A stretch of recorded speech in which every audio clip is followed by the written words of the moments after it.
Ma'am, I'm going to need you to move to economy. I don't care what your ticket says. You clearly don't belong here. The flight attendant reached for the woman's bag and physically tried to pull it from the overhead bin. Denise Campbell sat perfectly still in seat 2A, her hands folded in her lap, her breathing slow and controlled despite the heat rising in her chest. The flight attendant, a blonde woman in her early 30s named Ashley, turned to the other first-class passengers with a smile that said she'd just done them all a favor, then returned her attention to Denise with a look of pure contempt. What Ashley didn't know was that the woman she just humiliated was Denise Campbell, Chief Inspector for the Federal Aviation Administration's Passenger Experience Division, and every word she just said was being recorded. A flight attendant looked a black passenger up and down and said, loud enough for half the cabin to hear, that people who can't afford proper travel attire shouldn't be flying first class. Denise Campbell, 48, had been with the FAA for 22 years. She'd started as a flight operations specialist, moved into safety compliance, and for the past 6 years had served as chief inspector for a division most people didn't even know existed. Her job was simple: ensure airlines treated passengers fairly, followed regulations, and maintained the standards American travelers deserved. But the job had a secret weapon: unannounced inspections. Denise would book flights under her maiden name, Denise Morrison, dress like an ordinary traveler and observe everything. How crew treated passengers, how they handled complaints, whether they followed disability protocols, security procedures, customer service standards. She'd done it hundreds of times, and she'd seen things that made her furious. Disabled passengers ignored, families separated without cause, people of color treated with suspicion, while white passengers got smiles and upgrades. Every time she documented it. Every time airlines faced consequences. But today was different. Today it was personal. Because today, the discrimination wasn't happening to someone else. It was happening to her. The flight was United 2847, Dallas to Atlanta, departing at 6:15 a.m. Denise had booked a first-class ticket, paid for with her personal credit card, not government funds, because she wanted to observe how premium cabin crew treated different types of passengers. She dressed deliberately. Worn jeans, a plain black t-shirt, sneakers. No jewelry except a simple watch. No designer bag, just a canvas backpack. She wanted to see if appearance alone would trigger different treatment. And within 5 minutes of boarding, she had her answer. Ashley, the lead flight attendant, had greeted the white businessman in 1A with a warm smile and offered to hang his coat. She'd helped an elderly white woman in 1C stow her bag. She'd called a white couple in row 3 by name and asked about their vacation. But when Denise settled into 2A, Ashley had walked past without a word. No greeting. No offer of assistance. No acknowledgement at all. Denise noted it mentally but said nothing. She pulled out her tablet and opened what looked like a novel, but was actually a standardized inspection form, disguised in an e-reader app. She began documenting. Time 6:02 a.m. Observer, D. Morrison Flight, UA 2847, DFW ATL crew member, Ashley, last name visible on uniform, Phillips observation, differential greeting protocols based on passenger appearance. White passengers in premium cabin received personalized service. Black passenger in 2A received no acknowledgement. She was still typing when Ashley returned. Excuse me. Denise looked up. Ashley was standing in the aisle, arms crossed, her expression hovering somewhere between annoyance and suspicion. Yes, Denise said. Can I see your boarding pass? Denise's eyebrows rose slightly. Is there a problem? I just need to verify you're in the correct seat. Denise reached into her backpack and pulled out her phone, showing the mobile boarding pass. Ashley glanced at it briefly, then looked at Denise again. This shows an upgrade. Yes, Denise said, I used miles. Ashley's lips pressed into a thin line. How many miles do you have? Denise felt the first real spark of anger. I'm sorry.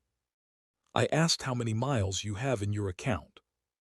That's not something you need to know, Denise said calmly. My boarding pass shows I'm assigned to this seat. That should be sufficient. Mileage fraud is a serious issue, Ashley said, her voice rising slightly. I have the right to verify. No, Denise interrupted, her tone still calm but with an edge now. You don't. You have the right to verify that my boarding pass matches my seat assignment, which it does. You don't have the right to interrogate me about my frequent flyer account. Ashley's face flushed. Several nearby passengers had stopped what they were doing to watch. Ma'am, Ashley said, her voice now loud enough that the entire first-class cabin could hear, I've been doing this job for 8 years. I know when something doesn't add up. And frankly, people who can't afford proper travel attire shouldn't be flying first class. The words hung in the air. Denise felt her heart rate spike, but her face remained perfectly composed. I'm sorry, she said quietly. Did you just say I can't afford to be here? I'm saying, Ashley replied, her confidence growing with the audience, that there are standards for premium cabin travel, and you're not meeting them. Denise took a slow breath through her nose. And what standards would those be? Ashley gestured vaguely at Denise's outfit. Dress code, appearance, basic decorum. United doesn't have a dress code for passengers, Denise said. So what you're really saying is that you don't think I look like I belong in first class. I'm saying, Ashley said, her voice dripping with condescension, that this cabin is for our valued customers, and I have every right to question whether you should be here. Denise held her gaze for a long moment. Then she opened her backpack, pulled out a small notebook and pen, and wrote down Ashley's name and employee number from her visible uniform tag. Ashley noticed. What are you doing? Documenting, Denise said. Documenting what? This conversation. Ashley actually laughed. Ma'am, you can document all you want. I'm doing my job. If you have a problem with that, you're welcome to file a complaint when we land.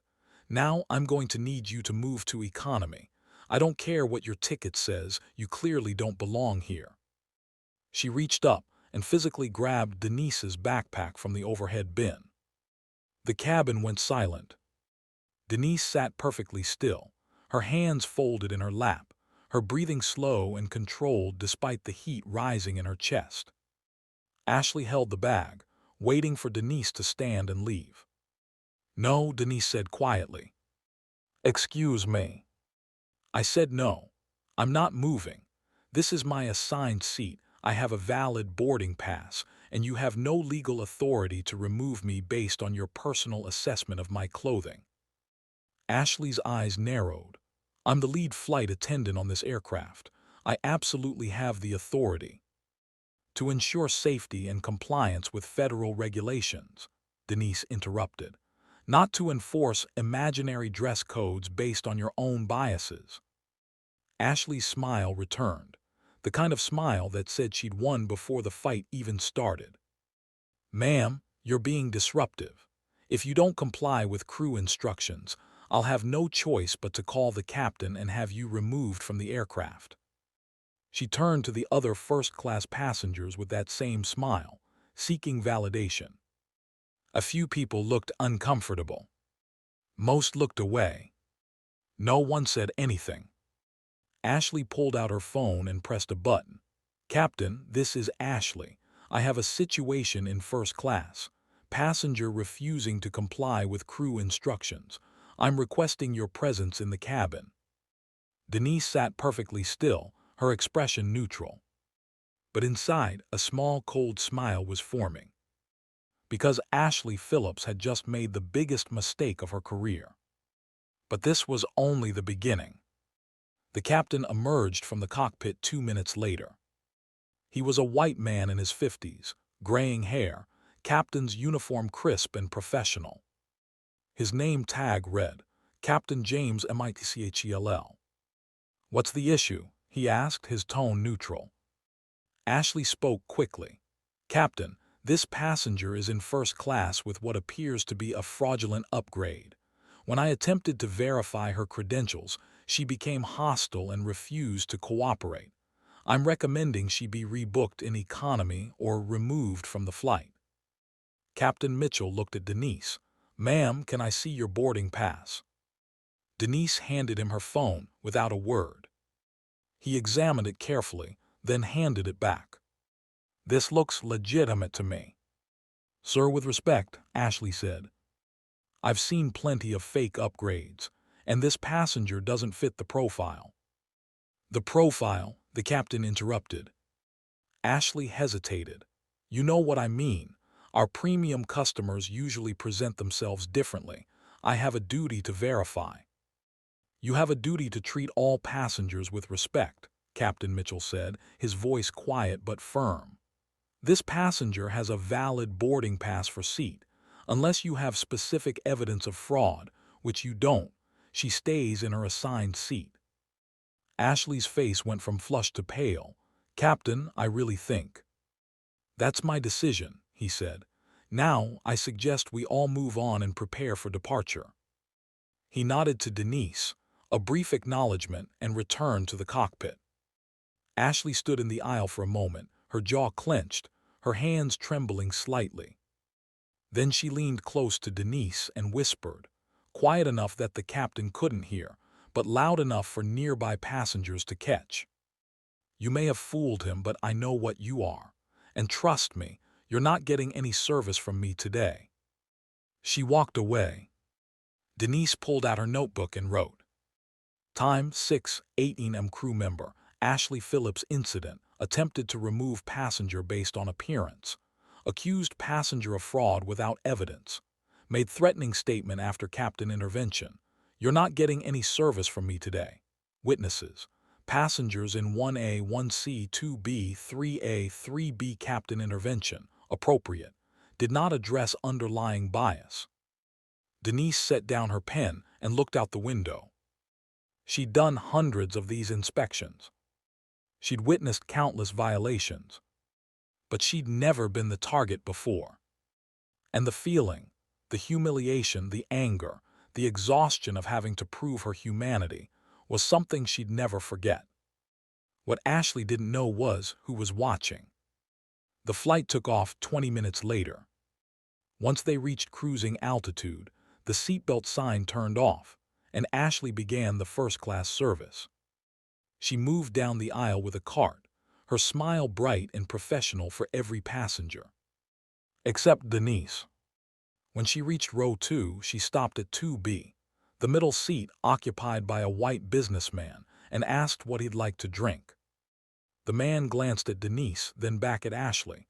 "A coffee, please." "Of course, sir. And would you like cream and sugar?"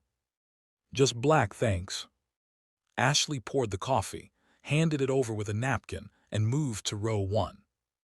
She never asked Denise what she wanted. Never made eye contact. Never acknowledged her presence at all. Denise documented it. Time, 6:47 a.m. incident. Crew member deliberately excluded passenger from beverage service. Served passengers on either side but skipped 2A entirely. She set down her pen and waited. The businessman in 2B noticed. He leaned slightly toward Denise and said quietly, "Hey, I think she skipped you. Want me to say something?" Denise gave him a small smile. "I appreciate that, but I'm okay." "You sure? Because that was pretty messed up." "I'm sure," Denise said, "but thank you." The man nodded and returned his attention to his laptop. Denise pulled out her phone and sent a text to her deputy, Marcus Chen, back in Washington. On UA 2847 DFWETL, Significant crew misconduct. Will have full report when I land. Flag this flight for follow-up. Marcus replied immediately, understood, you okay? Denise typed, I will be. She put her phone away and went back to her tablet, opening a file labeled United Airlines Compliance History. She scrolled through records from the past 3 years. Flight attendant training protocols. Customer complaint data. Previous FAA citations. And there, buried in a quarterly report from 2022, she found something interesting. A pattern. United had received 127 formal complaints in the past 18 months about discriminatory treatment in premium cabins. 73% of those complaints came from passengers of color. 42% specifically mentioned being questioned about ticket validity or upgrade legitimacy. Only 8% resulted in any disciplinary action against crew members. Denise's jaw tightened. This wasn't an isolated incident. This was systemic. And Ashley Phillips was just one symptom of a much larger problem. If only she knew what would happen next. An hour into the flight, a passenger in row 5 pressed the call button. Ashley walked over, her professional smile back in place. Yes, sir.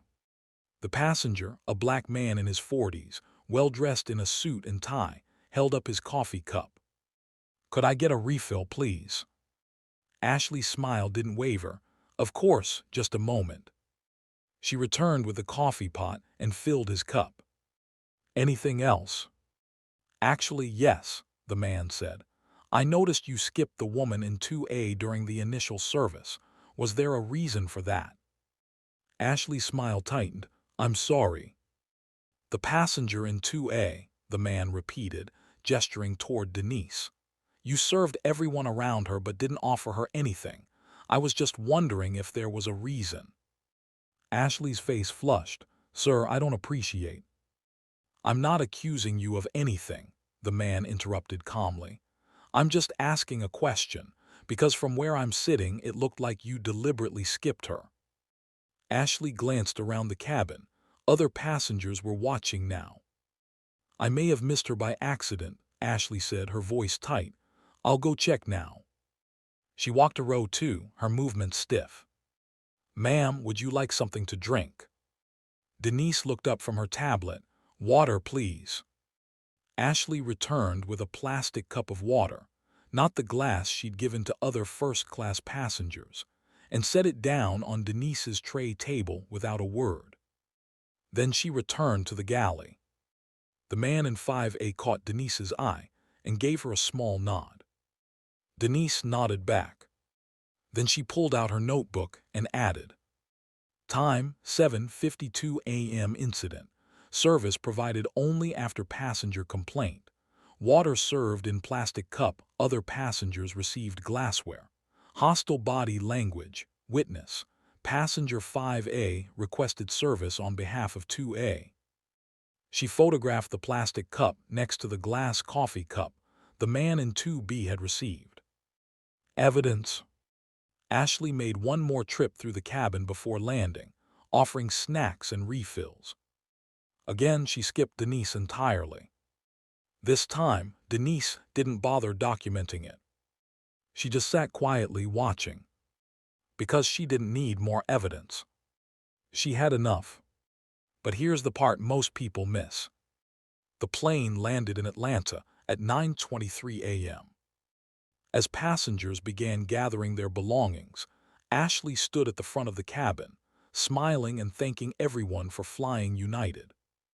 Thank you, sir. Have a wonderful day. Thanks for flying with us, ma'am. Enjoy Atlanta. When Denise reached the front, Ashley's smile vanished. She said nothing, just stepped aside to let Denise pass. Denise walked down the jet bridge, pulling her backpack behind her. Behind her, she heard Ashley say to another crew member, voice low but audible, Can you believe they let people like that in first class now? Standards are going downhill. The other crew member, a younger woman, laughed nervously. Ashley, you probably shouldn't. What? I'm just saying what everyone's thinking. Denise didn't turn around. She just kept walking. But she added one final note to her mental documentation. Post-flight comment, people like that in reference to passenger, made to colleague in public space, jet bridge, heard by multiple deplaning passengers. She exited the jet bridge into the terminal and found a quiet corner near the gate. Then she pulled out her phone and made a call. It was answered on the first ring. Marcus Chen. Marcus, it's Denise. I need you to do something for me. Anything. Pull the full crew file for United Flight Attendant Ashley Phillips. I want her training records, performance reviews, any previous complaints. And I want the passenger manifest for UA 2847 this morning. I need to identify witnesses. On it, are you going to file a formal inspection report? I'm going to do more than that, Denise said. I'm going to make sure this never happens to anyone else. Good, Marcus said. Want me to notify United's compliance office? Not yet, Denise said. I want to gather everything first. Crew records, complaint history, service standards, documentation. I want this airtight before we move. How long do you need? Give me 48 hours. You've got it. Denise hung up and sat for a moment, staring at the gate where she'd just deplaned. Other passengers were streaming out now, most of them oblivious to what had just happened.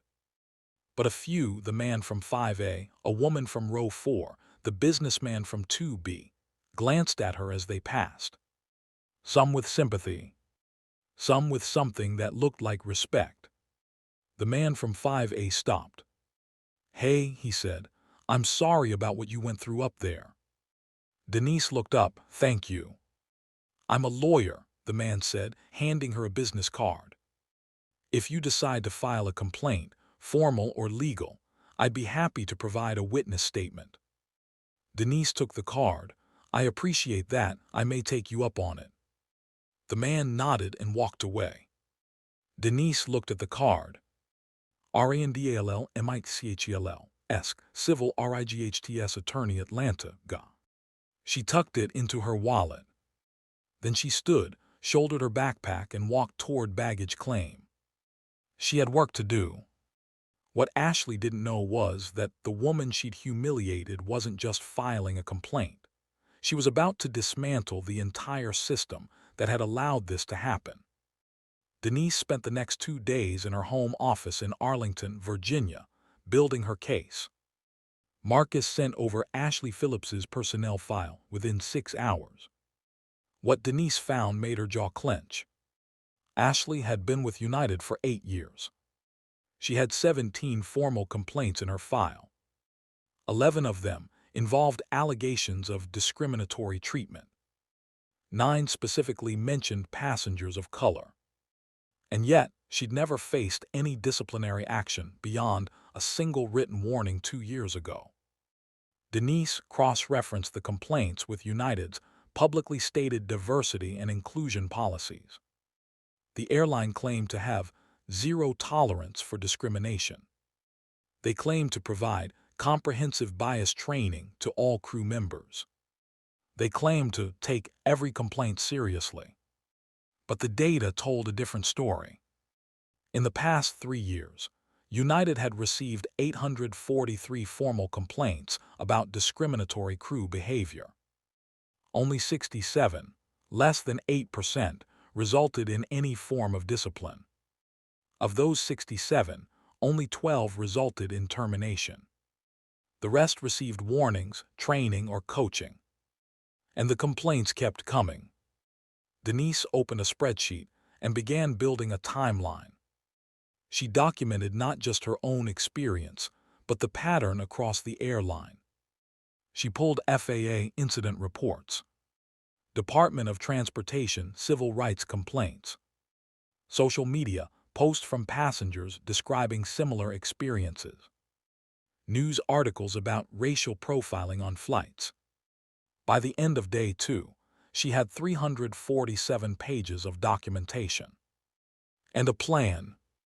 She picked up her phone and called her boss, Director Patricia Vance.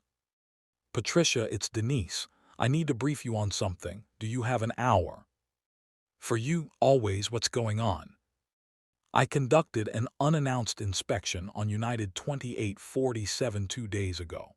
What I observed constitutes not just individual crew misconduct, but evidence of systemic discrimination in premium cabin service." There was a pause. "How bad are we talking?" "Bad enough that I'm recommending a full compliance audit of United's passenger treatment protocols, and bad enough that I think we need civil rights involved." "Denise, that's a big step." "I know, but I have the data to support it, and I have 17 witnesses from the flight who can corroborate." 17. "I've already contacted 6 of them, all willing to provide statements, including a civil rights attorney who was in row 5.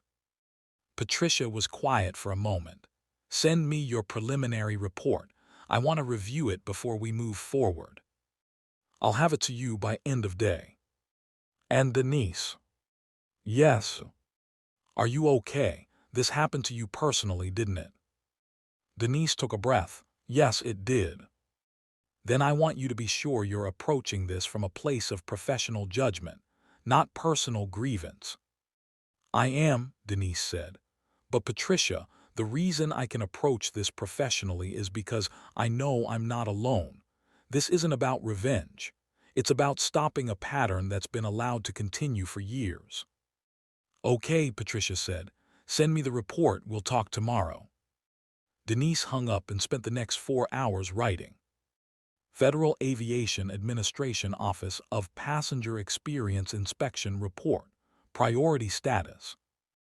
Date March 18, 2024. Inspector Denise Campbell, Chief Inspector, Flight United Airlines 2847, Dallas-Fort Worth to Atlanta. Date of inspection March 16, 2024. Crew member S involved: Ashley Phillips, lead flight attendant. Executive summary: on March 16, 2024, I conducted an unannounced inspection of United Airlines Flight 2847, DFW-ETL, as part of ongoing monitoring of passenger treatment standards. During this inspection, I personally experienced and observed multiple violations of federal anti-discrimination regulations, United's own published service standards, and basic professional conduct requirements. The violations included: 1. Differential service based on passenger appearance. 2. Attempted removal of passenger from assigned seat without cause. 3. Accusations of fraud without evidence. 4. Deliberate exclusion from standard cabin service. 5. Discriminatory comments made in passenger presence. 6. Retaliation following passenger assertion of rights. Detailed findings. 327 pages of documentation followed, including time-stamped observations, photographs, witness statements, crew history, complaint data, and policy analysis. RECOMMENDATIONS. 1. Immediate suspension of crew member Ashley Phillips, pending full investigation. 2. Comprehensive audit of United Airlines passenger treatment protocols. 3. Review of all discrimination complaints filed against United in past 36 months. 4. Mandatory retraining of all United premium cabin crew. 5. Implementation of independent oversight mechanism for discrimination complaints. 6. Referral to Office of Civil Rights for potential civil violations. 7. Public accountability report detailing findings and corrective actions. Denise read through the report 3 times, made minor edits, and sent it to Director Vance at 11:47 p.m. Then she poured herself a glass of wine, sat on her couch, and allowed herself to feel it. The exhaustion, the anger, the weight of knowing that what happened to her had happened to hundreds of others. But also something else. Determination. Because she had the power to do something about it. and she was going to use it. But this is where everything changed. Director Vance called at 8:15 the next morning. "Denise, I've read your report, all 347 pages. And it's damning, thorough, professional, and absolutely damning. So we move forward." "We do, but I want to bring you in on something you don't know yet." Denise frowned. "What's that?" "You're not the only one who's been documenting United's issues. Civil Rights has been conducting their own investigation for the past 6 months. They've been looking at discrimination complaints across all major carriers, and United has the highest rate."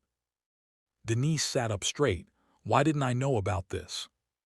"Because it was confidential. But now that you've filed this report, with you as both inspector and victim, it changes everything.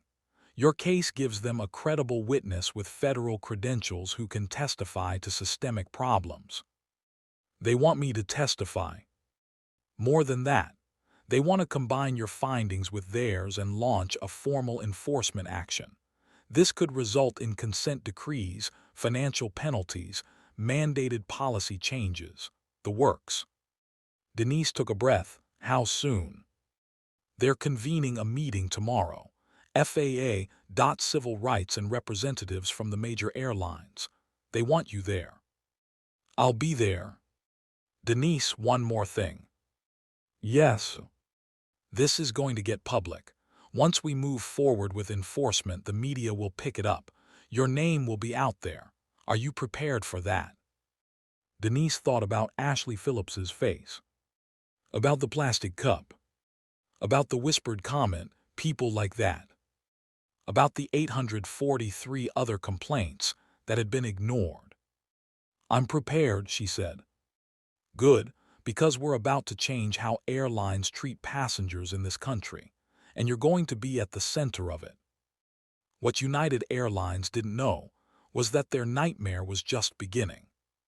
The meeting was held at headquarters in Washington, D.C., in a secure conference room on the 7th floor. Present were Director Patricia Vance, FAA; Denise Campbell, FAA; Marcus Chen, FAA; Diane Rodriguez, Director of Civil Rights. 2 attorneys from DOT's Enforcement Division; and via video conference, representatives from United Airlines Legal Department.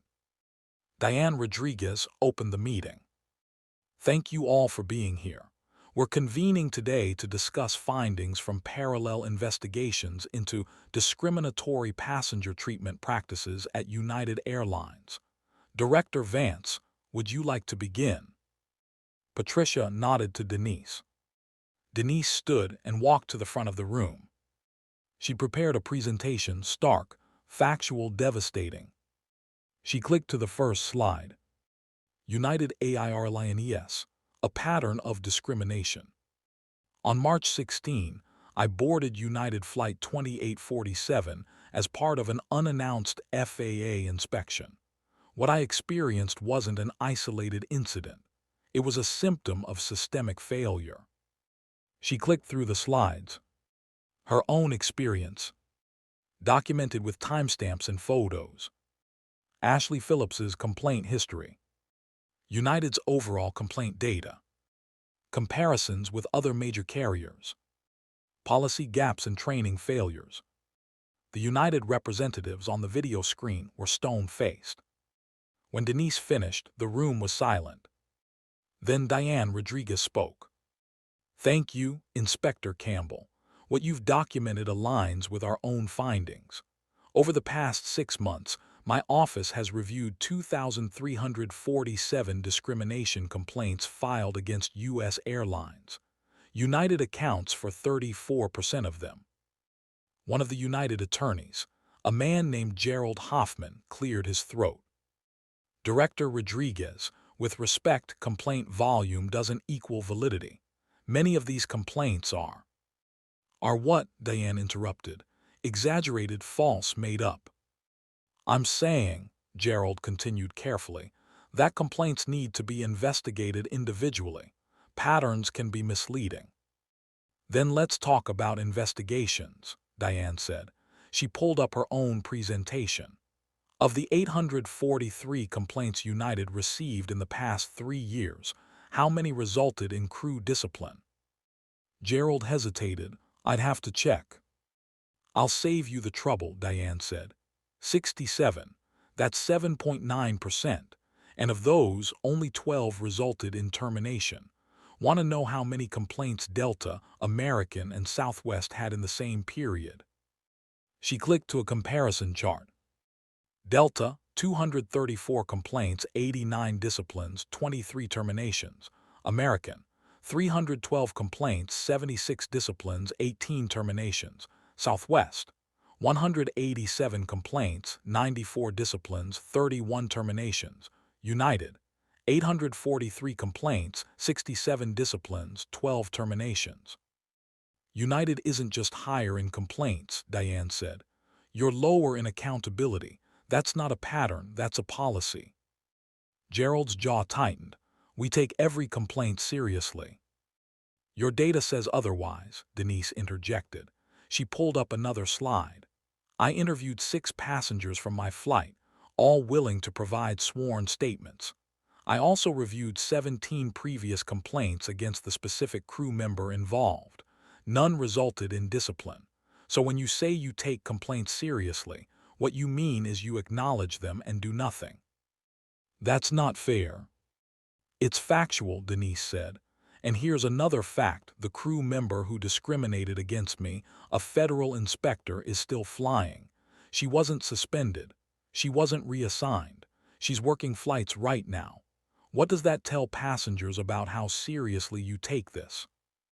The room was silent.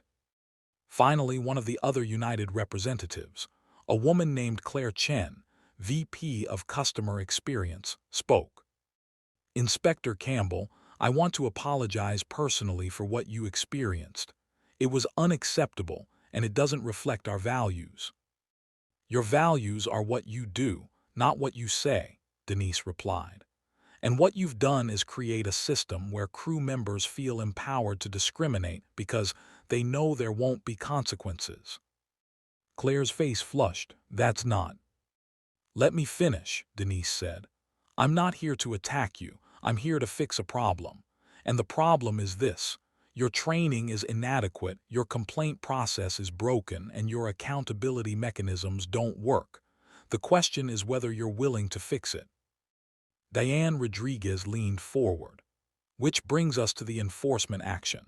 United, my office is prepared to file formal civil rights violations. The penalties could include fines up to $50 million, consent decrees requiring independent monitoring, and potential restrictions on your operating certificate. The United team looked shocked. $50 million, Gerald said. That's proportionate to the scale of the problem, Diane said. But there's an alternative. What alternative? You work with us, voluntarily. You implement the reforms Inspector Campbell and my office recommend. You submit to independent oversight for 3 years. You make your complaint data public, and you commit to accountability. Claire and Gerald exchanged glances. How long do we have to decide? Claire asked. 72 hours, Diane said. After that we file. The meeting ended. As the United representatives disconnected from the video call, Patricia turned to Denise. That was impressive. That was necessary, Denise said. If only United knew what Denise had planned next. United's response came in 60 hours. They agreed to the voluntary compliance program.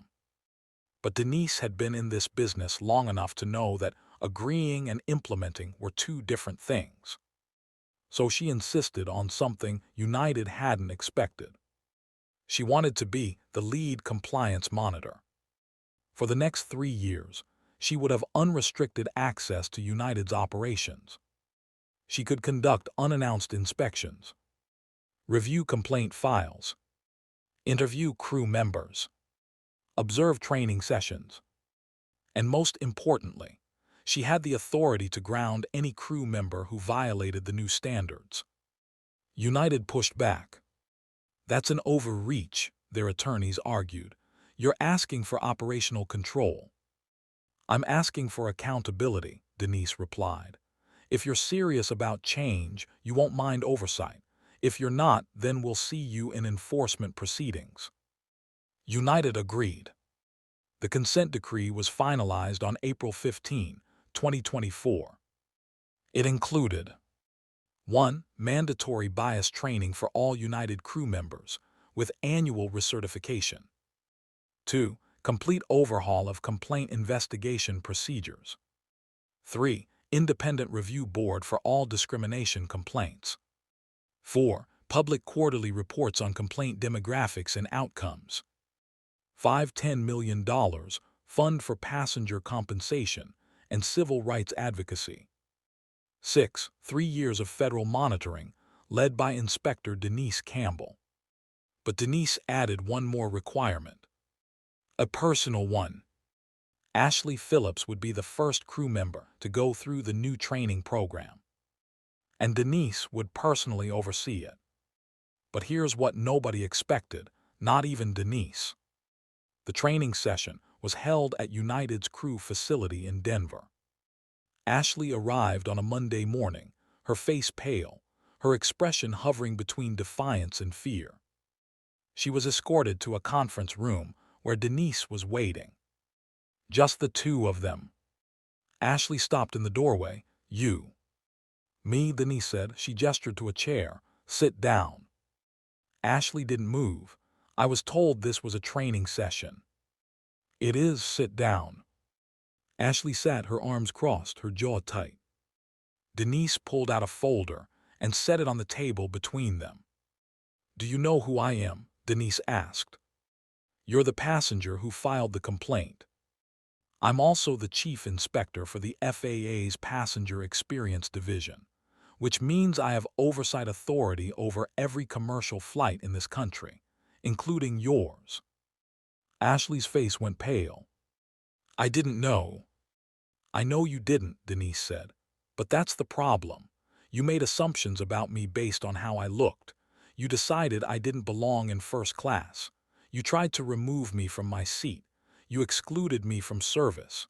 You made discriminatory comments, all because you couldn't imagine that a black woman in jeans might actually have the right to be there.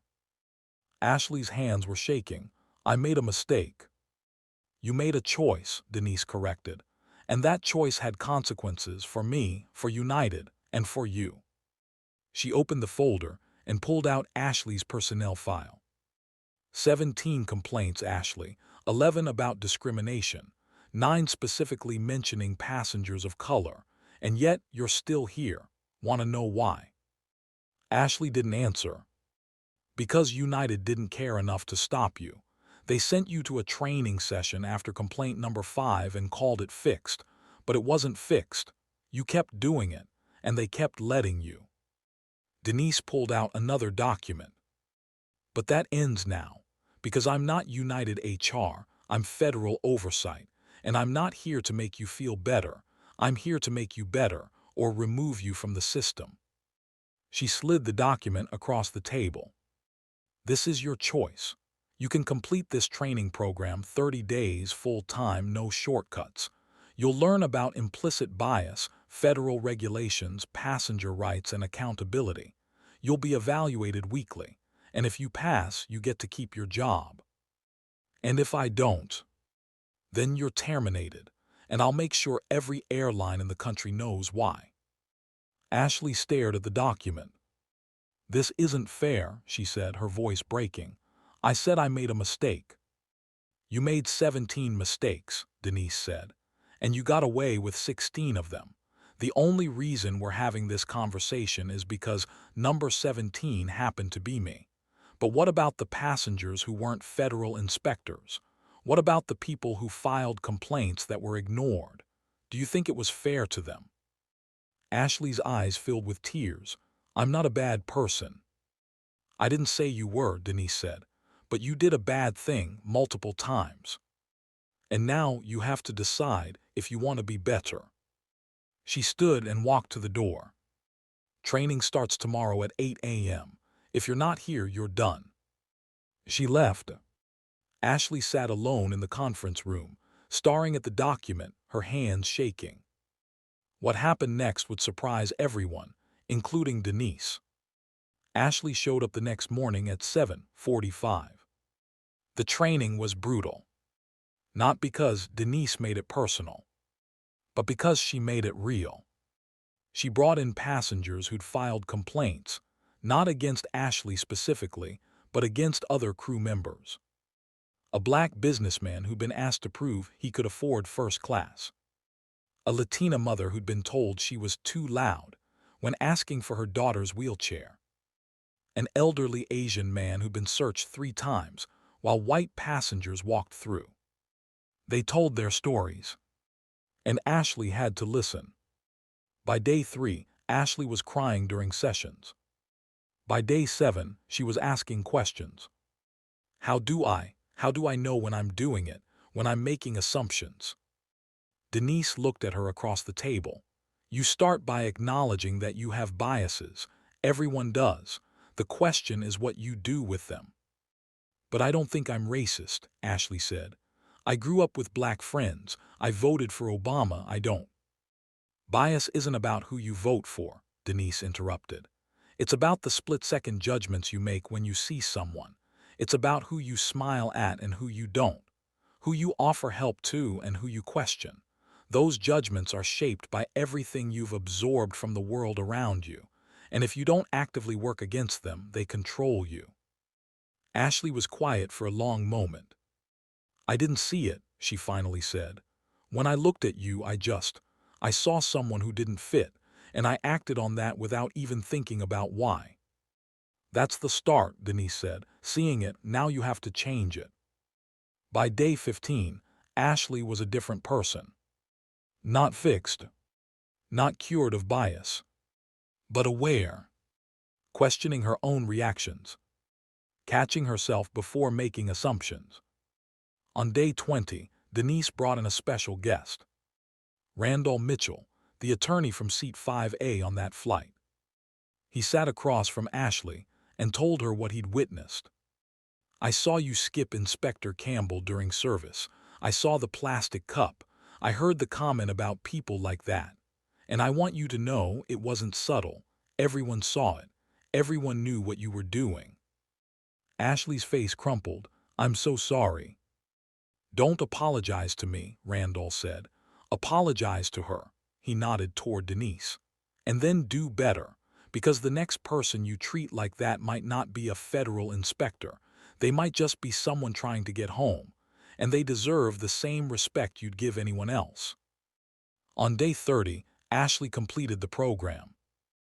Denise administered the final evaluation, a scenario-based test where Ashley had to respond to various passenger situations. Ashley passed. Barely. But she passed. Denise signed off on the paperwork and handed Ashley her flight certification. You get one more chance, Denise said.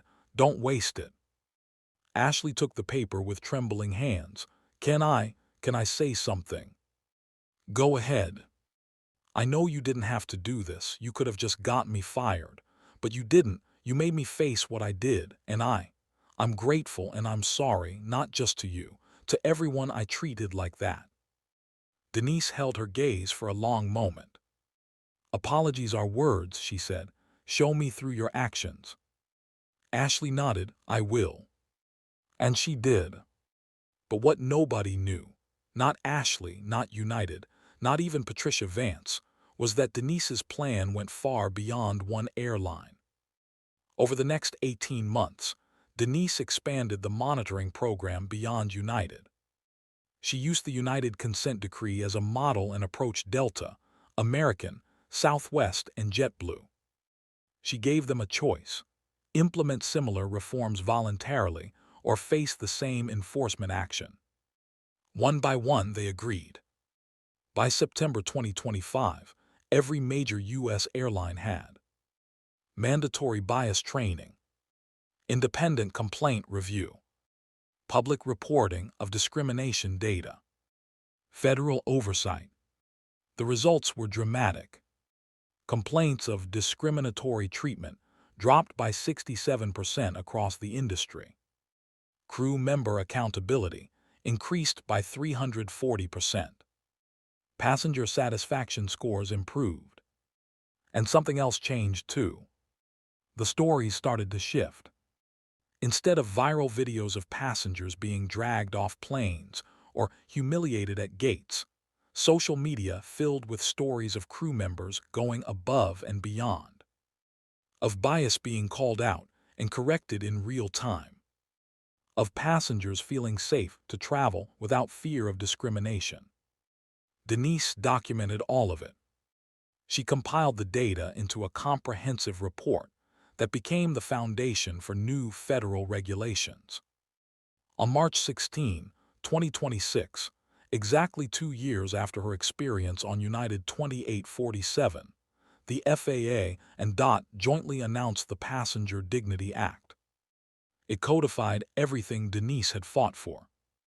Federal standards for passenger treatment, mandatory bias training for all airline employees, independent oversight of discrimination complaints, civil penalties for airlines that failed to comply, a national database tracking complaints and resolutions.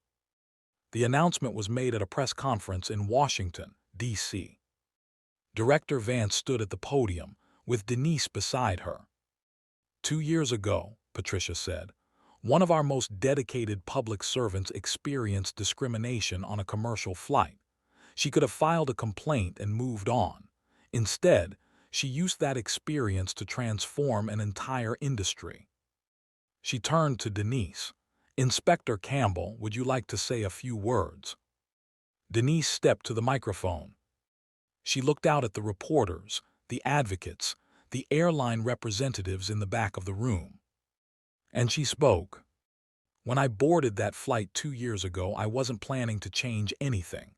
I was just doing my job, but what I experienced, the assumptions, the humiliation, the dismissal, reminded me why this work matters."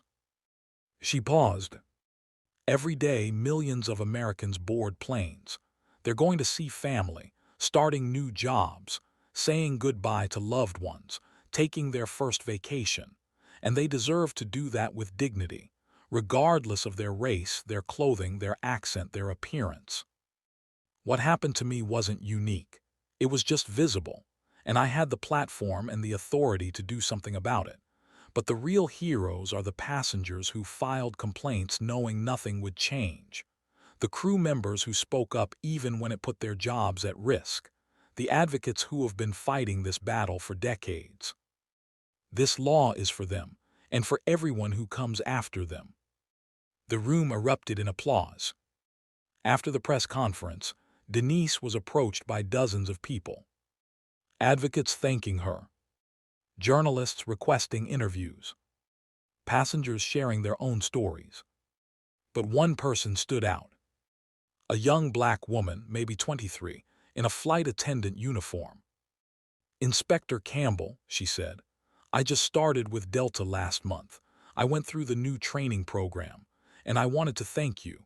Because of what you did, I feel like I can do this job without compromising who I am." Denise felt her throat tighten. "What's your name?" Jasmine Rodriguez." "Jasmine, the fact that you're here, that you chose this career, that's what makes it worth it." Jasmine smiled. "I heard about your story, about what that flight attendant did to you, and I thought, if she can survive that and make it better, I can handle whatever comes my way." "You can," Denise said. "And when you face it, remember, you're not alone. The system is better now, not perfect, but better." Jasmine nodded and walked away. Denise watched her go, feeling something she hadn't felt in months. Hoping. But the story didn't end there, because what Denise discovered 6 months later would change everything one final time. In October 2026, Denise received an unexpected email. The subject line read, "You changed my life." It was from Ashley Phillips. Denise almost deleted it, but something made her open it instead. "Dear Inspector Campbell, I don't know if you'll read this, but I wanted to reach out. It's been 2.5 years since that flight, since I treated you the way I did, since you could have ended my career but instead gave me a chance to change. I want you to know what's happened since then. I completed the training program you designed. It was the hardest thing I've ever done, facing what I'd done, understanding why I'd done it, learning to be better. After I was recertified, I went back to flying, but I was different. I watched my reactions. I questioned my assumptions. I treated every passenger the way I should have treated you. Last year, I was promoted to lead flight attendant trainer. My job now is to teach new crew members the principles you taught me. I tell them my story, the whole story. I don't hide what I did. I use it as a lesson. Last month, I was teaching a class and a trainee asked me why I was so passionate about this. I told her about you, about how I discriminated against a federal inspector and how she chose to educate me instead of destroy me. One of the other trainees, a young black woman, came up to me after class. She said, "Thank you for being honest. It makes me feel like I can trust you." That moment, that trust, is something I never would have earned without what you did for me. I'm not writing this to ask for anything. I'm writing because I want you to know that the work you're doing matters, not just in policy and regulations, but in individual lives. You changed mine. Thank you. Respectfully, Ashley Phillips. Denise read the email 3 times. Then she typed a response. Ashley, thank you for reaching out. I'm glad to hear you've continued the work. What you experienced wasn't punishment. It was accountability. And accountability only works if people are willing to change. You chose to change. That wasn't easy, but it was necessary. Keep teaching, keep growing, and keep remembering that every passenger you serve is someone's mother, daughter, father, son. They all deserve your respect. Best, Denise. She hit send and sat back in her chair. 2.5 years. From humiliation at 35,000 feet to transformation of an entire industry. It hadn't been easy. There had been pushback from airlines who resented federal oversight. Criticism from people who thought she was overreacting. Exhausting battles over policy details and implementation timelines. But it had been worth it. Because the numbers didn't lie. Discrimination complaints down 67%. Crew accountability up 340%. Passenger trust measurably improved. And individual stories like Ashley's, people who'd been given the chance to change and had taken it. That night, Denise sat on her couch with a glass of wine and pulled up a folder on her laptop. It was labeled UA 2847 Personal Archive. Inside were all her notes from that flight. The photos of the plastic cup. The witness statements. The complaint data. The policy proposals. Everything that had led to this moment.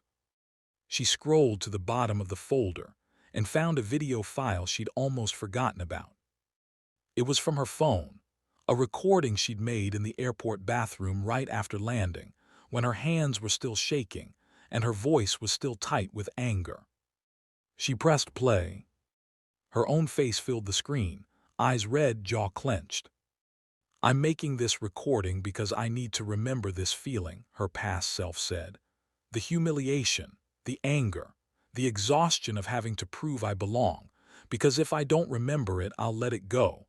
I'll file a complaint and move on, and nothing will change." She paused, took a breath. "But I'm not going to let it go. I'm going to use this. Every ounce of this anger, this pain, this frustration, I'm going to channel it into something that matters, something that makes sure no one else has to feel this way. This is my promise to myself. I will not be silent. I will not accept this. I will change the system." The video ended. Denise closed her laptop and wiped her eyes. She'd kept that promise. And the system had changed. Not perfectly. Not completely. But measurably. Undeniably. Really. What Ashley Phillips didn't know when she mocked Denise Campbell's cheap clothes was that she was mocking a woman who had the power, the authority, and the determination to transform an entire industry. But what Denise didn't know was that her fight would inspire thousands of others to demand better, and that 2.5 years later, the woman who'd humiliated her would become one of her most effective advocates for change. Epilogue. 3 years after the incident, Denise was invited to speak at the International Aviation Safety Conference in Geneva, Switzerland. The topic, dignity as a safety standard. She stood on stage in front of 3,000 aviation professionals from around the world and told her story. Not as a victim, but as a catalyst.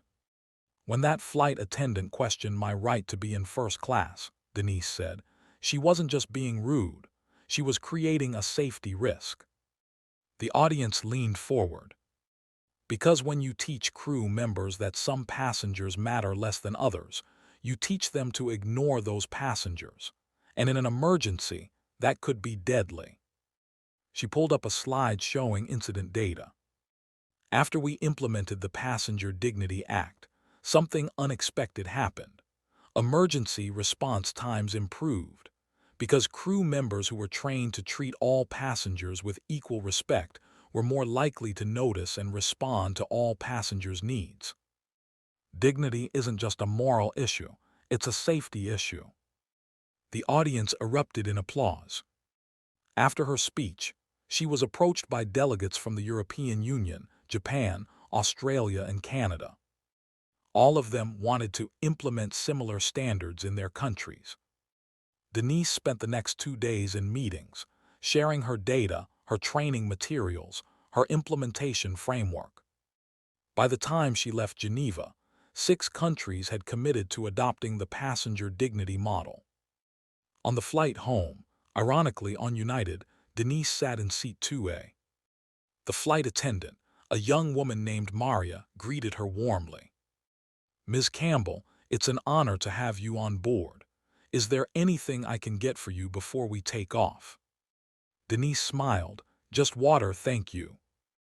"Of course, and Ms. Campbell, I went through your training program last year. It changed how I see this job, so thank you." Denise felt her throat tighten. "You're welcome." As the plane took off, Denise looked out the window at the clouds below. She thought about that morning 3 years ago. About Ashley Phillips's face. About the plastic cup. About the anger and humiliation that had burned in her chest. And about the choice she'd made. To channel that anger into change. To use her authority for accountability. To refuse to let the moment pass. That choice had rippled outward in ways she never could have predicted. It had transformed policies, training, oversight, and accountability across an entire industry. It had inspired other countries to follow suit. It had given thousands of passengers the dignity they deserved. And it had given Ashley Phillips a chance to become the person she should have been all along. Denise pulled out her laptop and opened a new document. Title: The Next Fight: Accessibility Standards in Aviation. Because the work wasn't done. It never was. There were still passengers with disabilities being denied assistance. Still families being separated without cause. Still systems that prioritized profit over people. But Denise had learned something over the past 3 years. Change didn't come from one big moment. It came from 1,000 small choices. The choice to document instead of forget. The choice to demand accountability instead of accepting apologies. The choice to build systems instead of seeking revenge. The choice to see pain as fuel instead of accepting it as inevitable. And the choice to believe, even when it was hard, that things could be better. Denise started typing. Introduction. On March 16, 2024, I experienced discrimination on a commercial flight. What I did next transformed an industry. But the story doesn't end there, because dignity is not a destination. It's a practice. And the next frontier in aviation justice is accessibility. She typed for the entire flight. When the plane landed in Washington, she had a 47-page draft, a roadmap for the next fight. And she was ready. Because Denise Campbell had learned that the most dangerous thing you can do to someone who underestimates you is give them the chance to realize their mistake. And the most powerful thing you can do with that moment is use it to make sure they never make it again. The flight attendant who mocked her cheap clothes thought she was putting a passenger in her place. What she actually did was ignite a revolution in how airlines treat human beings. And in the end, the woman she tried to humiliate didn't destroy her. She gave her the tools to transform. Because Denise Campbell understood something that Ashley Phillips had to learn. Justice isn't about revenge.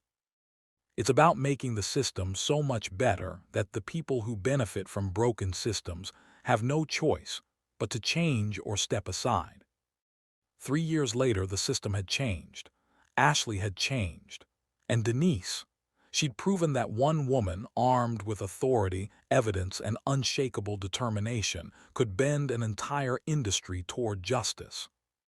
Not through anger, not through volume, but through the quiet, relentless, unstoppable force of someone who refused to accept that things had to stay the way they were. The cheap clothes Ashley mocked, they belonged to the woman who wrote the rules Ashley now had to follow. And that irony, that perfect, poetic, undeniable irony, was justice in its purest form. But what happened when Denise received a call from the White House 6 months later? That's a story for another time. Because some victories aren't endings, they're invitations to bigger fights, and Denise Campbell had just been invited to the biggest one of all. But that moment, that call, that choice she'd have to make, that's a story that would change not just aviation, but how America thought about dignity, justice, and the power of one woman who refused to stay quiet. The flight attendant mocked her clothes. The woman wearing them changed the world, and the revolution she started is still unfolding. Stay tuned.